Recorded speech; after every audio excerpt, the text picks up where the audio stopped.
एक समय की बात है, एक गांव में एक परिवार रहता था।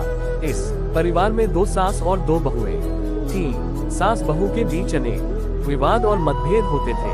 पहली सास बड़ी अदालती और स्वाभिमानी थी। वह हमेशा अपनी इच्छाओं को पूरा करने की कोशिश करती थी और बहुओं पर अपना अधिकार जमाने का प्रयास करती थी। वह खुद को परिवार की मुखिया मानती थी और इसका उपयोग अपनी अधिकारवादी और दबाव को सोच के लिए करती थी। दूसरी सास आदर्शवादी, समझदार और धैर्यशील थी। वह समझती थी कि परिवार में सबका सम्मान करना और सभी को एक साथ मिलकर काम करना आवश्यक है। वह अपनी बहुओं के साथ मिलकर उनकी मान्यताओं और सुझावों का सम्मान करती थी। पहली बहू शांतिपूर्वक अपनी सास के साथ काम करने का प्रयास करती थी, परंतु सास उसे अधिकार और आदेशों की भूमिका देना चाहती थी।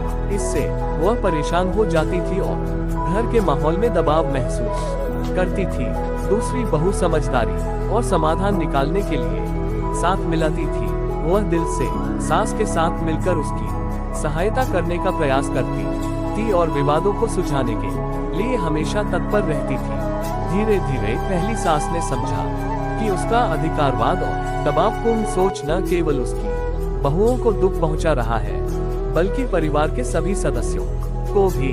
उसने स्वयं को समझाया और अपनी सोच में परिवर्तन किया। इस बीच दूसरी सास और बहू ने प्रेम और सम्मान के आदान प्रदान के माध्यम से समझौते करना सीखा।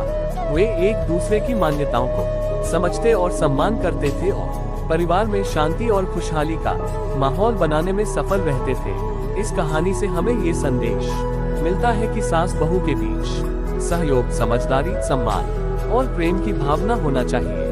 ये संघर्षपूर्ण संबंध अगर समझौते और आपसी समझदारी के माध्यम से सुलझाए जाएं, तो परिवार में सद्भाव, खुशहाली और समृद्धि की अनुभूति हो सकती है।